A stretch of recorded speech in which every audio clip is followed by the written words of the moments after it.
Hello everyone, how are you? I hope that you will be very fine. I am also very fine. Today I am going to discuss about an important fact, how to crack NET under rank 100. कहने का मतलब ये है कि आप NEET exam को 100 rank के अंदर कैसे क्रैक कर सकते हैं, उसी के आज बहुत अच्छा ट्रिक्स बताने जा रहा हूं। आप लोग ध्यान से सुनिएगा। जैसे आपको अच्छा रैंक लाने के लिए पीसीबी आपको क्या होना चाहिए, बैलेंस होना चाहिए। पीसीबी कहने का मतलब फिजिक्स, केमिस्ट्री, बायोलॉजी। बायोलॉजी का 2 पार्ट होता है, जूलॉजी प्लस बॉटनी। बायोलॉजी का कितना पार्ट बच्चों होता है? 2 पार्ट होता है, जूलॉजी प्लस बॉटनी। जूलॉजी और बॉटनी में थोड़ा बॉटनी टफ होता है विथ रेस्पेक्ट टू जूलॉजी। तो बॉटनी टफ होता है, इतना भी टफ नहीं होता है कि वो फिजिक्स या केमिस्ट्री जैसा हो। अरे थ्योरी पढ़ना है यार, थ्योरी बहुत आसान होता है, थ्योरी पढ़ना बहुत आसान होता है। तो जूलॉजी बॉटनी के लिए क्या करना है कि एनसीईआरटी का लाइन बाय लाइन रेडी होना चाहिए। तो जूलॉजी बॉटनी का क्या करना है, एनसीईआरटी का लाइन बाय लाइन रेडी होना चाहिए। क्लास में टीचर पढ़ा रहे हैं तो वो कर लीजिए, प्लस एनसीईआरटी का लाइन बाय लाइन आपको हर हाल में रेडी करना है। और जूलॉजी बॉटनी में कोई एक पोर्शन कहीं पर आपको खराब लग रहा है, टीचर अच्छे से नहीं पढ़ाना है, तुरंत वहां से छोड़िए और भागिए। और zoology botany main scoring paper है, तो जब भी इसमें कोई टीचर ढंग से नहीं पढ़ाए, देखिए रैंक जो है टीचर पर भी डिपेंड करता है, स्टूडेंट पर भी डिपेंड करता है। अब बुक वाले लैंग्वेज को सिंपल वे में यदि टीचर पढ़ा देते हैं, वो टीचर बहुत अच्छे टीचर कहलाएंगे। अब ऐसा नहीं कि किताब वाला ही टोटल फोटो स्टेट कर दे तो वो अच्छे टीचर का पहचान नहीं है। तो टीचर पर भी डिपेंड करता है।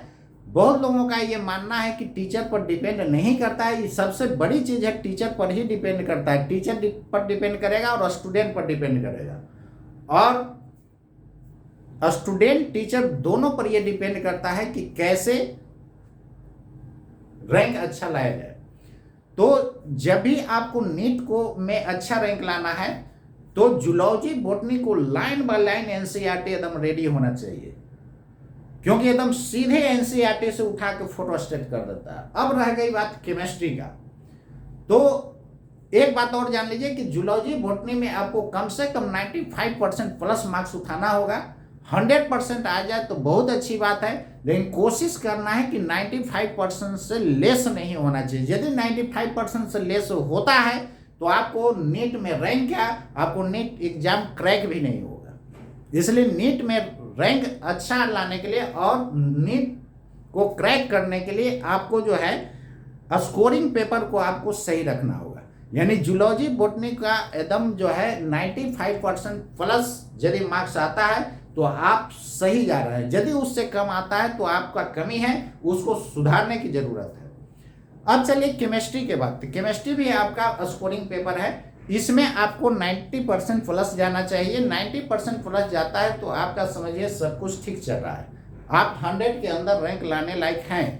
तो 90% प्लस उसको लाना है मार्क्स।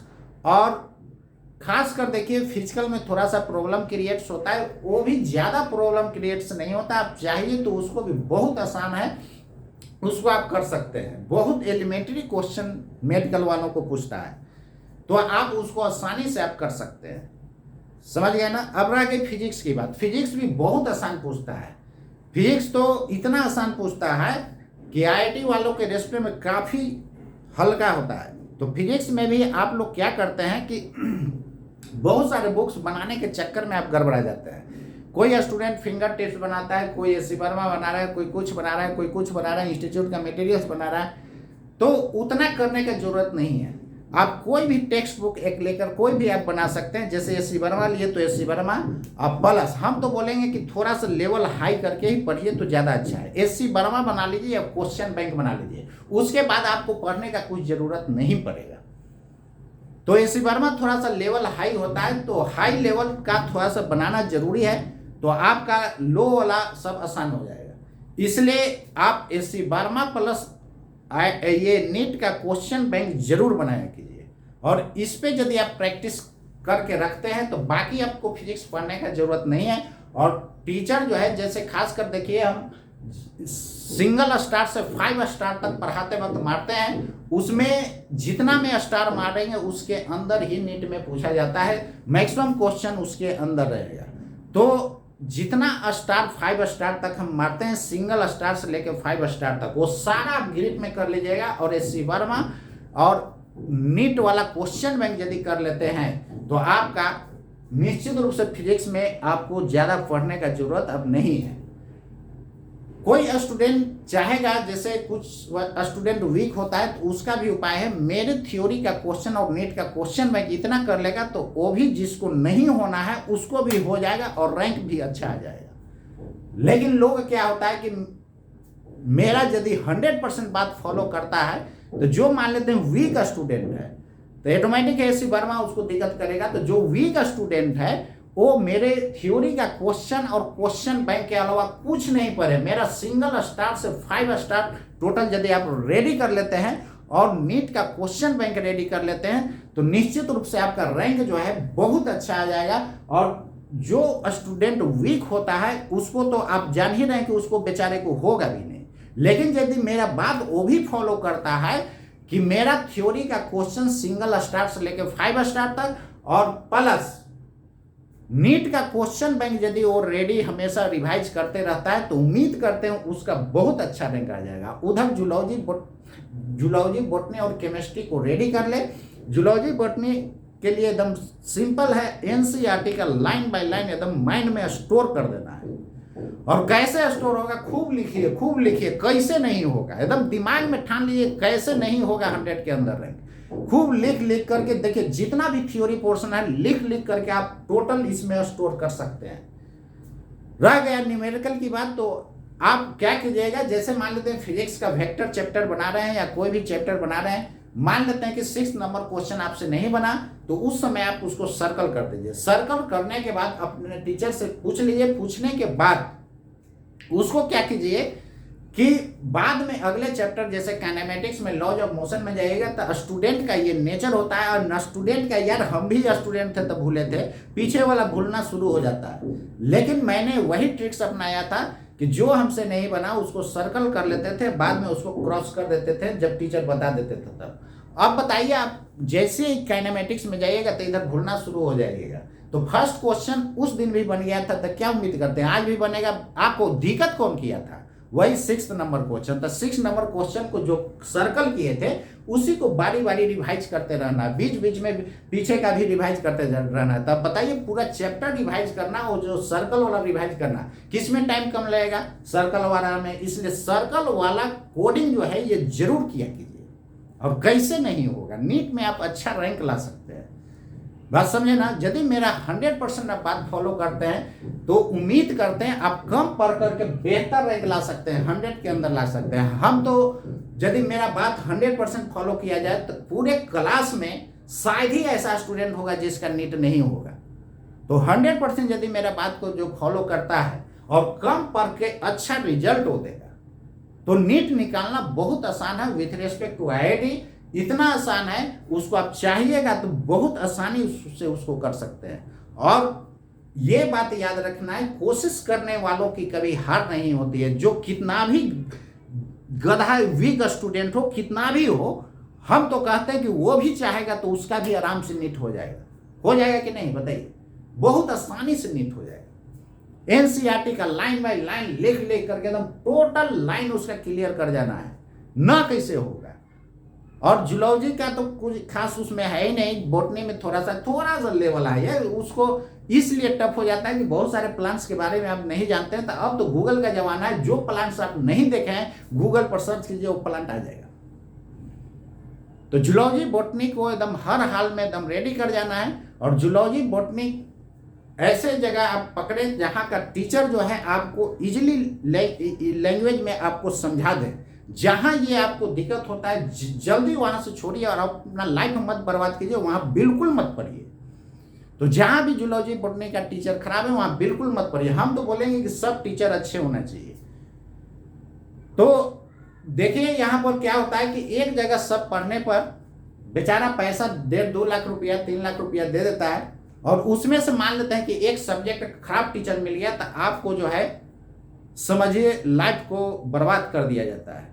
तो इंडिविजुअल वाला को हम ज़्यादा बेस्ट मानते हैं। अरे यार मान लेते हैं कि हम फिजिक्स कहीं पकड़े, हमको नहीं समझ में आया तो वहाँ पर हम छोड़ देंगे तो कम ही ना पैसा डूबेगा।